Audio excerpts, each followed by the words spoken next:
Tuesday, May 15th, 2018, Monaco 64, home of alternative economics and contrarian views. Aside from looking at the markets this morning, I'm going to look at the question of who controls the money supply of a nation or sovereign money. And the reason I'm going to do that is that the Swiss will be having a referendum next month called the Vollgeld Initiative on whether to take away the power from the private banks to issue money out of thin air and give it back to the governments through the central bank. I'll tell you what I think about it.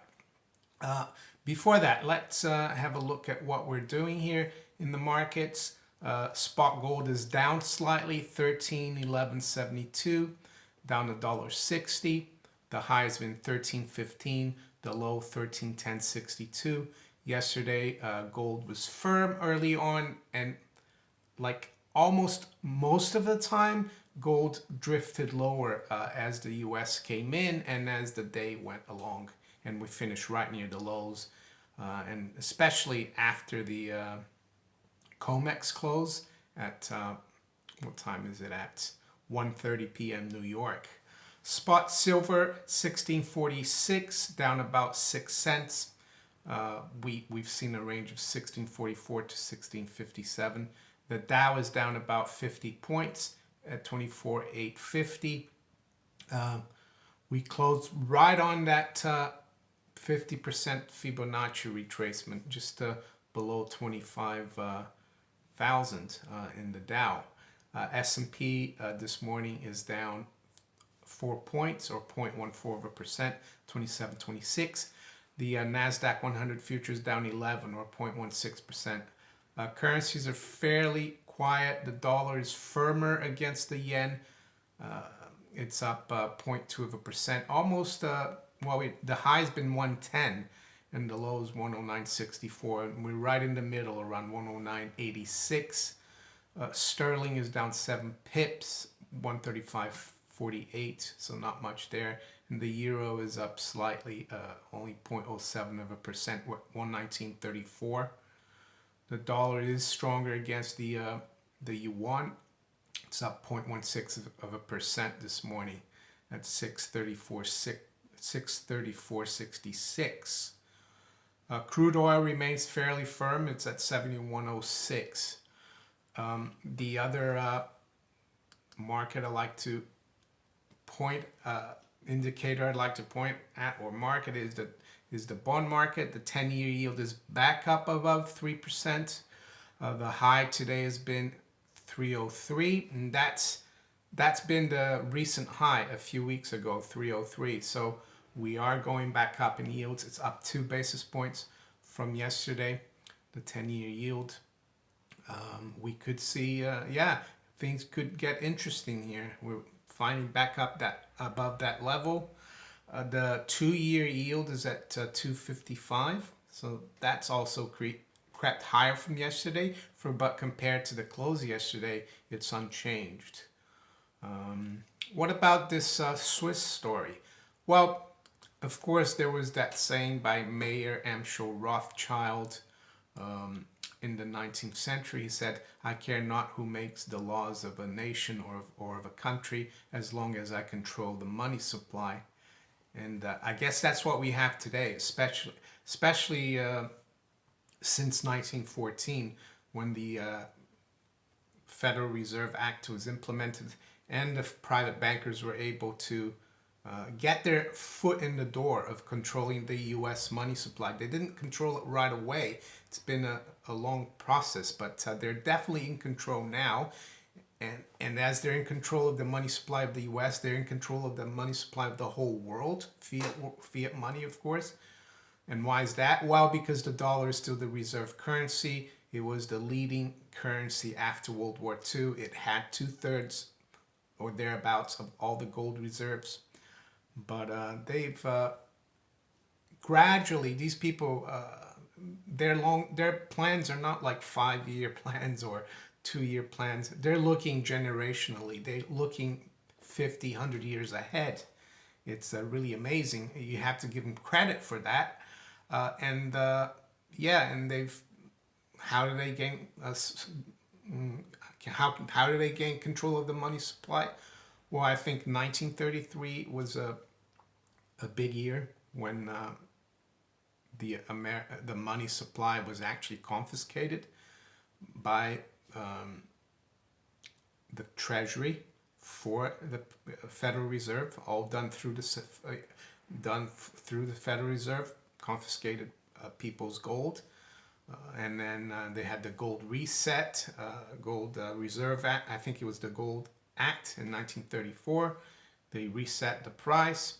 And then they of course banned people from having gold.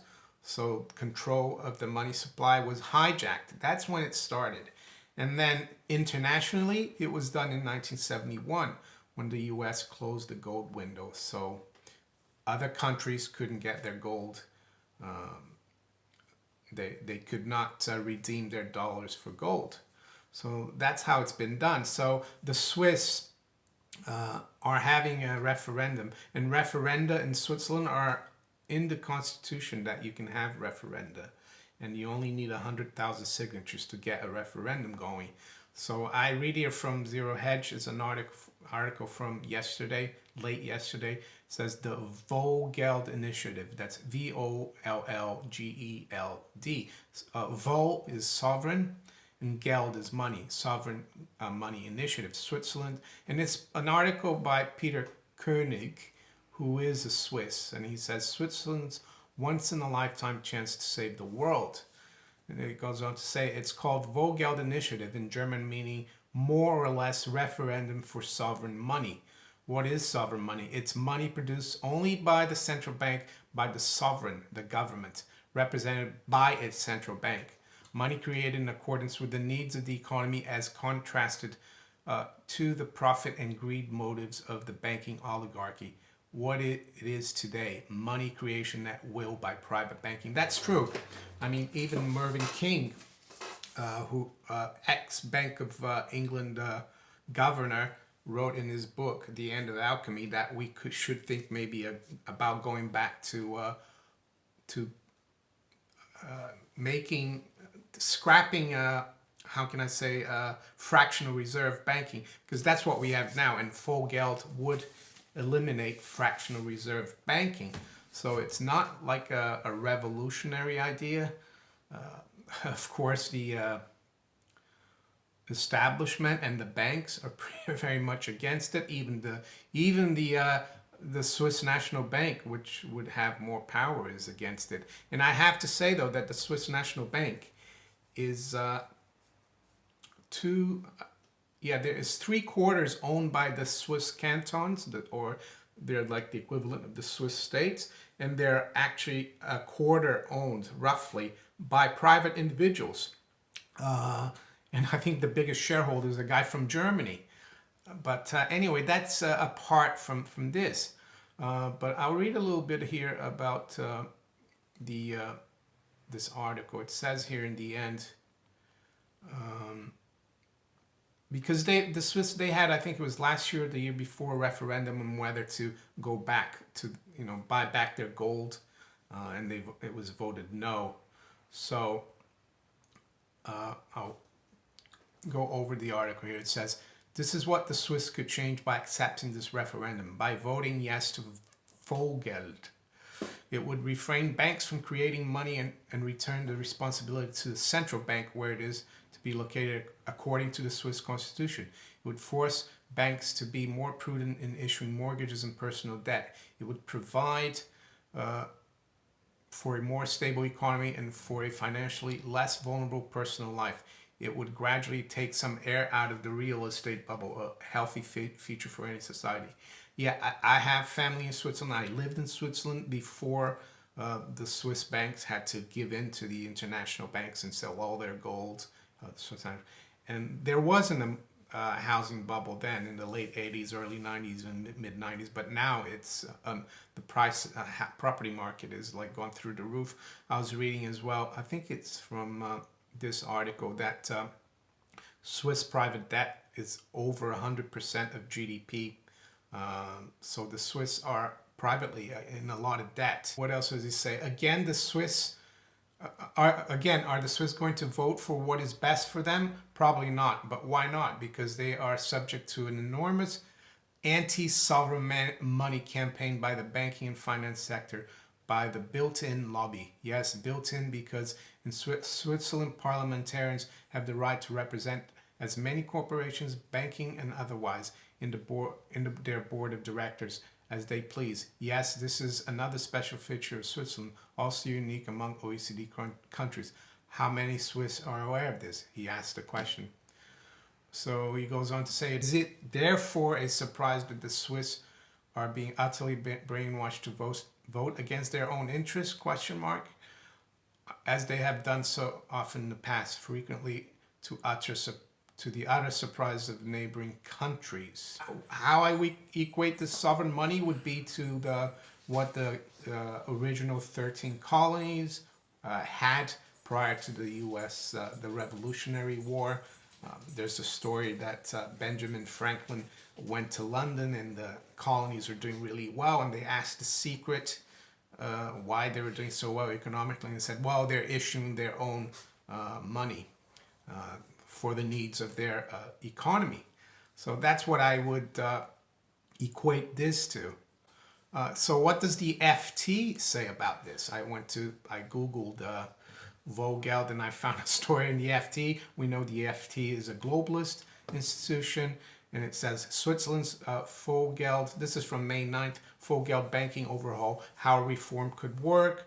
And this is what they say. Switzerland has entered the final campaign stretch ahead of a June 10th referendum, June 10th, on a radical bank reform plan that backers say will make the financial system safer.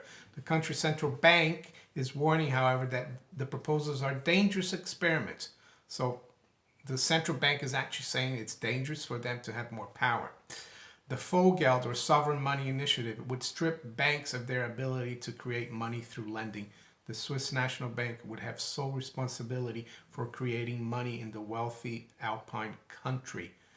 And it says, in effect, Switzerland would abolish fractional reserve banking, a basis of financial systems around the world. Just because it's all around the world, fractional reserve banking doesn't mean to say it's good, and it should be in Switzerland. Is Vollgeld likely to succeed? Almost certainly no. An opinion poll published last week by the SRF public broadcaster showed a 35% in favor, some 49% were in the no camp, and 16% undecided.